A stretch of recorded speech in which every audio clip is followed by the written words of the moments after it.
우리 주신 하나님 말씀은 신약 성경 로마서 3장 25절 26절 말씀입니다.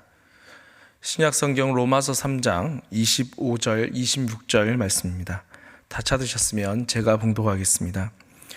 이 예수를 하나님이 그의 피로써 믿음으로 말미암아 화목제물로 세우셨으니 이는 하나님께서 길이 참으시는 중에 전에 지은 죄를 간과하심으로 자기의 의로우심을 나타내려 하심이니 곧 이때에 자기의 의로우심을 나타내사 자기도 의로우시며 또한 예수 믿는 자를 의롭다 하려 하심이라.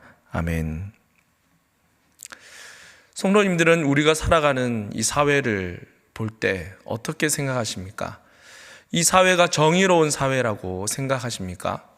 아니면 정의롭지 못한 사회라고 생각하십니까? 아마 많은 분들은 정의로운 사회라고 인정하지 않는 분들이 많을 것이라 생각됩니다. 보통 사람들에게는 법이 참 엄격하게 여겨집니다. 그러나 권력 있는 사람들, 또 돈이 많은 사람들에게는 여전히 법이 너그러운 것처럼 여겨집니다. 작은 법을 어긴 사람은 벌금을 내고 또 처벌을 받는 경우가 많이 있습니다. 그러나 큰 죄를 저지른 사람은 더 떳떳하게 사는 것을 보게 됩니다. 그들은 법의 그 망을 이리저리 피해가면서 살아갑니다. 많은 비즈니스에서 불공정한 거래가 있는 것을 우리 사회 곳곳에서 볼 수가 있습니다. 모두에게 공평해야 될 그 법은 왜 강자에게는 약하고 또 약한 자에게는 강한지 모르겠습니다. 이 법 앞에 평등해야 하지만 전혀 평등해 보이지 않습니다. 이러한 세상을 살아가면서 우리는 참 실망할 때가 참 많이 있는데요. 그런 우리가 의지하고 기댈 수 있는 소망은 과연 어디에 있습니까? 바로 지금도 온 세상을 다스리는 그 하나님이 계시기 때문에 우린 그분께 소망을 둘 수가 있습니다. 우리는 하나님만큼은 공의로운 분이시라 믿기 때문에 소망을 가지고 살아갈 수 있습니다. 하나님께서 억울함을 풀어주시고 또 피해 입은 자를 갚아주시리라고 믿기 때문입니다. 그런데 오늘 말씀은 과연 하나님께서 그 공의를 위해 어떻게 하셨는지를 생각하게 되는 말씀입니다. 하나님의 그 공의와 사랑 사이에 갈등을 보게 되는데요. 저는 본문을 통해서 어떻게 하나님께서 공의를 이루셨는지를 살펴보고 또한 화목제물 되신 예수님이 어떻게 우리의 구원자가 되시는지를 함께 나누고자 합니다. 먼저 죄인을 용서하신 거룩하신 하나님이 어떻게 공의로우신 분이신지에 대해서 살펴봤으면 합니다. 오늘 본문 로마서 3장 25절에 보면 이 예수를 하나님이 그의 피로써 믿음으로 말미암아 화목제물로 세우셨으니 이는 하나님께서 길이 참으시는 중에 전에 지은 죄를 간과하심으로 자기의 의로우심을 나타내심이니라. 이렇게 말씀하고 있습니다. 그리스도의 십자가를 이 구절만큼 잘 설명할 수 있는 구절은 없다고 할 수가 있습니다. 이 구절은 그리스도께서 십자가에서 죽으셔야 했던 이유를 우리에게 명백히 드러내고 있습니다.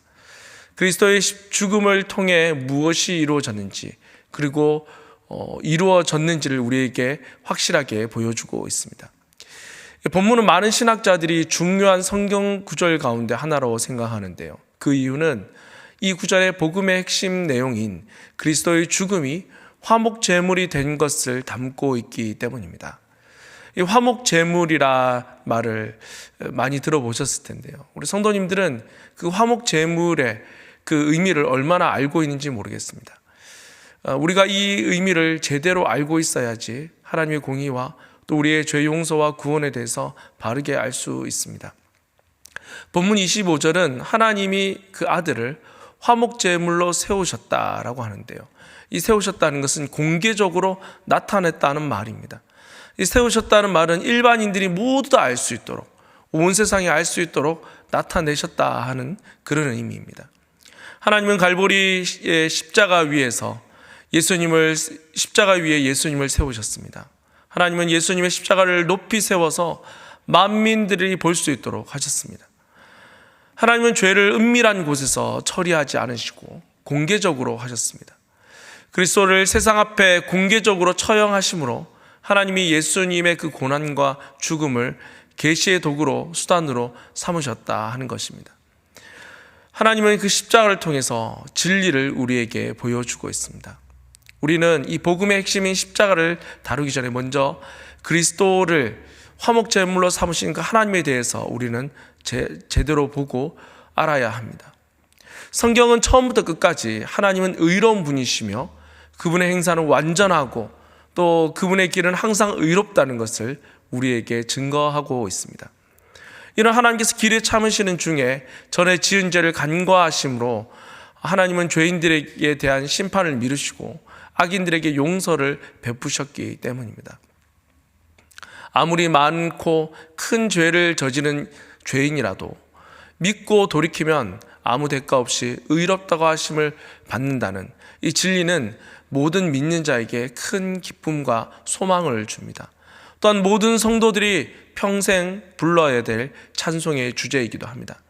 하지만 우리에게 생기는 의문은 어떻게 의로우신 하나님이 악인을 용서할 수는 있느냐 하는 것입니다. 죄에 대해서는 단 하나도 용납할 수 없는 거룩하신 하나님이 어떻게 죄인과 관계를 맺을 수 있느냐 하는 것입니다. 하나님은 자신이 의로울 뿐만 아니라 의롭지 않은 자를 용납하시지 않습니다. 하나님은 죄인을 무작정 용서하는 재판관이나 권위자를 미워하십니다. 그러나 바로 이것이 이 복음의 중요한 내용입니다. 하나님 지금까지 그런 일을 행하신 것입니다. 하나님은 악인을 의롭다 하시고 불법을 용서하고 그들의 죄를 덮어주셨습니다. 그런데 하나님을 여전히 의로우시다고 할 수 있는가 하는 그런 질문이 있습니다. 세상의 재판관들에게도 정의를 요구하고 세상에 정의가 없다고 말하는데 온 세상을 다스리는 하나님께서는 더 의로우시고 그분만이 참으로 공의로운 분이시라고 우리가 공의로우신 분이 되어야 된다고 생각하지 않습니까? 하나님의 의로우심에 대해서 우리가 생각할 때 그 첫 번째는 하나님은 우리와 다르시다 하는 것입니다. 하나님은 모든 피조물보다 다 합친 것보다 더 무한하고 더 위대하신 그런 능력의 하나님이십니다. 하나님 모든 것 위에 계시며 영광 그 자체이십니다. 또한 두 번째 하나님은 인간의 죄를 간단히 용서하실 수 없는 분이십니다. 그렇게 넘어가는 것, 그런 것을 할 수 없다는 거죠. 그냥 넘어가는 것은 하나님의 그 거룩한 속성에 맞지 않는 것입니다. 하나님은 사랑을 보이시기 위해서 악을 무작정 용서하지 않으십니다. 하나님은 의로우시며 또한 사랑이 많으십니다. 하나님은 그렇다고 해서 사랑을 위해서 공의를 무시하는 분이 아니십니다. 이 복음이 경이로운 이유는 하나님이 사랑으로 용서를 베푸시면서도 여전히 그분의 그 공의로우심을 나타내고 있기 때문입니다. 세 번째로 하나님은요, 온 세상의 재판관이십니다. 하나님은 정의를 집행하고 악을 벌하시며 옳은 것을 입증하는 것을 수행하고 계십니다. 세상의 재판관이 법정에 선 범죄자를 무작정 용서할 수 없는 것처럼 하나님도 악인을 무작정 용서하지는 않으십니다. 세상의 재판관도 법을 바르게 집행하지 않으면 사회가 바로 설 수 없지 않습니까? 저는 하나님께서 만약에 공의를 집행하지 않으면 아마 이 세상이 무너져 내릴 것입니다. 하나님이 공의로우시기 때문에 이 세상이 지탱되고 있는 것이죠. 그럼 하나님은 공의로우시면서 어떻게 죄인을 의롭다고 용서할 수 있느냐 하는 것입니다. 그 해답은 우리가 앞에서 살펴본 바로 화목 제물에 있습니다. 이 화목 제물의 그 헬라어 원어는 화해시키다, 또 달래다, 회유하다라는 그런 뜻을 가지고 있습니다. 이 헬라어 단어를 또 이 본문 말고 사용하고 있는 유일한 구절이 있는데요. 바로 히브리서 9장 5절 말씀입니다. 그 위에 속죄소를 덮는 영광의 그룹들이 있으니 그것들에 관하여는 이제 낱낱이 말할 수 없노라. 이렇게 히브리서에서 말씀하고 있습니다. 히브리서 저자는 증거계 위에 있는 덮개, 그 뚜껑을 속죄소로 가리킬 때 이 단어를 사용하는데요. 하나님은 속죄소에서 이스라엘 백성들에게 용서를 베푸시고 희생 제물의 피를 통해 그들에게 화해를 선언하셨습니다. 이것이 언약궤를 덮는 뚜껑이며 속죄소라 부르는 이유입니다. 속죄소에서 죄가 속량되고 죄인들이 긍휼함을 입게 되었던 것입니다. 본문 로마서 3장 25절에서 화목 제물은 갈보리의 십자가에서 희생당하신 예수 그리스도를 가리킵니다. 이것은 예수님의 죽음으로 우리 죄를 담당하셨고 하나님의 거룩한 공의를 만족시키셨으며 하나님의 진노를 가라앉혔다 하는 뜻입니다. 예수님은 자기 백성의 죄값을 단번에 치르셨다는 뜻을 우리에게 가르쳐 주고 있습니다.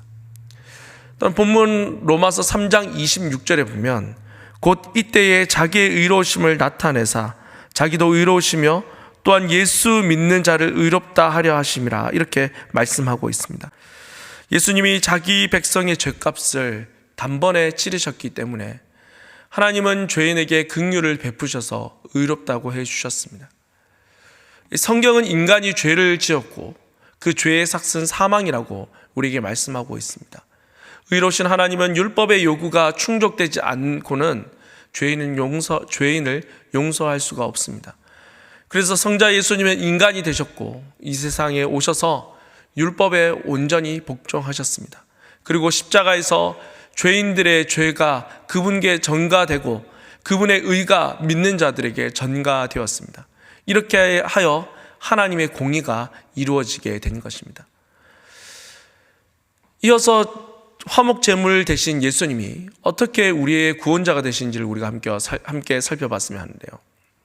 예수님이 화목 제물이시라는 사실은 예수님이 우리의 구원자의 역할을 수행하시는데 필요한 조건이 됩니다. 우린 대부분 예수님의 그 십자가에서 치르신 희생을 많이 강조합니다. 그 이전에 예수님이 적합한 우리의 구원자이신지를 우리가 먼저 살펴봐야 되는데요. 예수님은 완전한 하나님이시며 완전한 인간이 되십니다. 예수님이 그런 자격을 갖추지 못하셨다면 우리의 구원자가 될 수 없고 그분의 희생은 우리에게 아무런 유익도 줄 수가 없습니다. 예수님은 하나님이시면서 인간으로 자신의 생명을 속죄 제물로 바쳐 세상의 구원자가 되시는데 필요한 조건을 갖추신 분이십니다. 우리가 교회사를 보면 이런 예수님의 신성과 인성을 둘러싼 많은 이단들이 있었습니다. 참으로 초대교회로부터 지금까지 많은 이단들은 다 예수님께 대한 것을 진리를 가지고 공격해 왔습니다. 그래서 이단들의 교주들은 스스로 재림 예수라고 이야기를 하며 예수님의 그 신성과 인성에 대해서 그들은 논쟁을 벌여왔습니다. 그들은 예수님의 신성을 부인하는 경우도 있고 인성을 부인하는 경우도 있었습니다. 성경은 오직 하나님만이 구원자이심을 우리에게 강조하고 있는데요. 이사야 43장 11절에 보면 나 곧 나는 여호와라 나 외에 구원자가 없느니라 이렇게 말씀하고 있습니다. 이 성경은 우리에게 분명히 구원은 오직 하나님만 하실 수 있다고 말씀하고 있습니다. 또한 요나서 2장 9절에서는 나는 감사하는 목소리로 주께 제사를 드리며 나의 소원을 주께 갚겠나이다. 구원은 하나님께 속하였나이다 하니라 이렇게 말씀하고 있습니다. 이 요나서 이 구절은 요나 선지자가 물고기 뱃속에서 하나님께 기도할 때에 고백한 내용입니다. 그런 물고기 뱃속에서 구원은 하나님께 속하였다 이렇게 고백했습니다. 따라서 구원 사역은 하나님이 아닌 다른 존재가 할 수가 없는 것입니다. 구원은 오직 하나님만 하실 수 있고 예수님이 구원자라면 곧 예수님은 하나님이시다 하는 것을 우리는 알아야 하는 것입니다. 예수님이 하나님이 아니면 구원을 베풀 수가 없습니다. 예수님은 세상의 구원자이시며 그분은 하나님이시라는 것을 우리는 분명히 알아야 합니다. 그런데 하나님의 공의는 죄를 지은 죄인이 죽어야 합니다. 그 죄를 지은 영혼이 구원받으려면 그와 같은 본성을 지닌 다른 영혼이 대신 죽어야 했는 것이죠. 성경은 예수님이 바로 이런 완전한 사람이 된 것을 우리에게 동일하게 가르치고 있습니다. 히브리서 2장 17절에 보면 그러므로 그가 범사의 형제들과 같이 되심이 마땅하도다. 이는 하나님의 일에 자비하고 신실한 대제사장이 되어 백성의 죄를 속량하려 하심이라 이렇게 말씀하고 있습니다. 예수님은 아브라함의 자손들을 붙들어 주기 위해서 이 땅에 오셨습니다. 범사의 형제들과 같이 되셨고 혈과 육에 속하였기 때문에 그분도 친히 그 혈과 육을 가지셨다고 말씀하고 있습니다. 바로 이것이 예수님께서 하나님과 인간 사이에 유일한 중보자임을 우리에게 증언하는 내용입니다. 인간을 구원할 수 있는 구원자가 되려면 말씀이 육신이 되어 우리 가운데 거하는 성육신이 필요합니다. 예수님은 근본 하나님이시며 본체시지만 사람의 모양이 되셨습니다. 성경을 통해 우리가 알 수 있는 것은 하나님이 죄에 대한 진노를 인간이 상상할 수 없고 엄청난 무서움과 두려움으로 가지고 있다 하는 것을 알 수가 있습니다. 하나님의 진노는 이 땅을 진동케 하고 온 세상이 감당할 수 없는 그 무게감과 그 두려움의 진노입니다. 우리가 잘 알지 못해서 그런데 정말 구약의 성도들은 하나님의 그 진노와 하나님에 대한 그 두려움을 가지고 있었습니다. 그 하나님의 엄청난 진노가 죄인인 우리에게 쏟아진다는 것을 알 때에 우린 정말 두려워서 떨 수밖에 없고 우리 인생은 절망 가운데 있을 수밖에 없습니다. 그런 엄청난 진노를 예수님은 인간의 육신을 입고 그 모든 것을 담당하셨습니다. 그분이 연약한 육신을 입고 그 진노를 담당하심으로 우리는 죄 용서받고 구원을 받을 수가 있었습니다. 예수님께서 중보자 되신 것을 웨스민스터 대교리문답 38문에서 우리에게 잘 설명해 주고 있습니다. 왜 중보자가 반드시 하나님이어야 하는가라는 이 질문에 답을 이렇게 하고 있습니다. 중보자가 반드시 하나님이어야 할 이유는 인간성을 붙들어 하나님의 무한한 진노와 사망의 권세 아래 떨어지지 않게 하시며 그 고난과 순종과 중보의 기도에 가치와 효력을 부여하셔서 하나님의 공의를 만족시키기 위함이다. 이렇게 우리에게 가르쳐 주고 있습니다. 하나님의 진노를 생각하면 그리스도의 신성을 우리는 반드시 인정해야 합니다. 그분이 하나님이신 것을 우리는 기억해야 합니다. 그와 동시에 그리스도께서 인간으로 하나님의 진노를 감당하셨다는 것을 우리는 인정해야 하는 것입니다. 하나님의 진노가 인간이신 예수님께 온전히 쏟아져서 말할 수 없는 그 고통을 당하셨음을 우리는 기억해야 합니다. 예수님이 하나님이시지만 인간으로서 하나님의 진노를 고스란히 감당하신 그 고난과 그 희생을 우리는 반드시 기억해야 합니다. 여기서 어떤 사람들은 의문을 가질지 모릅니다. 어떻게 한 사람이 십자가에서 고난을 당했는데 그 사람이 모든 사람이 속량되고 구원받을 수 있는가 하는 것입니다. 이것은 곧 예수님이 하나님이시면서 인간이기 때문에 가능한 것입니다. 갈보리 십자가에 못 박히신 예수님은 하나님이십니다. 하나님이신 예수님의 그 생명이 다른 모든 사람들의 생명을 합친 것보다 더 가치 있기 때문입니다. 그래서 예수님의 흘리신 피를 우린 보배로운 피라고 고백합니다. 그래서 찬송가 257장 2절에서는 금이나 은같이 없어질 보배로 속죄함 받은 것이 아니요 거룩한 하나님 어린 양 예수의 그 피로 속죄함 받았네, 우리가 고백하며 찬양하는 것입니다. 또한 예수님은 인간으로서 하나님의 그 율법에 온전히 복종하셨기에 그분의 희생이 공로가 되어 믿는 자에게 온전한 의가 전가될 수가 있습니다. 예수님은 하나님으로서 무한한 가치를 가지고 계시며 또한 인간으로서 온전히 율법에 복종하셨기 때문에 가능합니다. 이처럼 예수님은 십자가에서 죽으심으로 우리의 죄값을 치르셨습니다. 그리고 율법에 복종하심으로 의의 값도 지불해 주셨습니다. 하나님 앞에 나아가는데 필요한 의로움은 하나님의 그 율법에 온전히 복종하는 것입니다. 타락한 인간은 그 율법에 온전히 복종할 수가 없습니다. 예수님은 하나님 앞에서 온전히 의로운 삶을 사셨습니다. 그리스도께서는 하나님의 백성을 위해 죽으셨을 뿐 아니라 그들을 위해 완전한 삶을 사셨습니다. 이 완전한 삶을 믿는 우리에게 전가가 되었습니다. 그래서 우리는 죄 용서 받았을 뿐만 아니라 의롭다 칭함을 받게 되었습니다. 우린 예수님을 유일한 중보자라고 고백을 하는데요. 이 중보자라 하는 단어는 양측 사이에 개입해서 그들을 화해시키거나 중재할 수 있는 자격을 갖춘 사람이라는 뜻을 가지고 있습니다.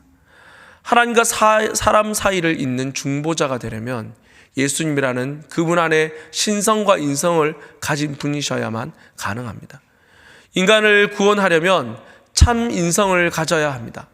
그리고 하나님을 직접 대하려면 참된 신성이 있어야 합니다. 예수님은 이 두 가지 모두 충족시키는 분이십니다. 그분은 우리와 같은 혈과 육을 입은 인간이 되셨습니다. 그리고 하나님의 아들로 거룩하고 순결한 분이십니다. 그분은 십자가에서 우리 죄를 속량하시고 부활 승천하시어 하나님의 보좌 우편에 앉으셨습니다. 그리고 장차 심판주로 다시 이 땅에 오실 분이십니다. 이제 말씀을 마무리하려고 합니다. 우리 죄를 용납하실 수 없는 거룩한 하나님께서 죄인을 용서하시는데 어떻게 공의로우신 분이 되실 수 있습니까? 그리스도께서 화목 제물이 되심으로 하나님의 공의를 해결하셨습니다. 그리고 하나님은 공의로운 분이시며 사랑의 하나님이 되십니다. 하나님이 인간을 사랑하셔서 그분이 친히 사람이 되셔서 자신의 생명을 주심으로 그 공의를 이루셨습니다. 화목 제물 대신 예수님은 완전한 하나님이십니다. 그리고 완전한 인간이십니다. 그래서 그분은 하나님과 인간을 화해시키고 중재하는 유일한 중보자가 되십니다. 이런 하나님의 공의로 말미암아 우리는 합당하게 죄의 용서를 받고 의롭다함을 받았습니다. 화목 제물 대신 예수님을 통해 우리에게 온전히 이런 역사가 일어났습니다. 또한 예수님이 중보자 되심으로 우리가 하나님과 화목하게 되었고 하나님의 그 은혜를 구할 수 있게 되었습니다. 화목 제물 대신 그리스도로 말미암아 우리가 죄의 용서받고 의롭다함을 받게 되었음을 기억하며 그리스도를 위해 살아가기를 다짐하는 우리 성도님들 될 수 있기를 바랍니다.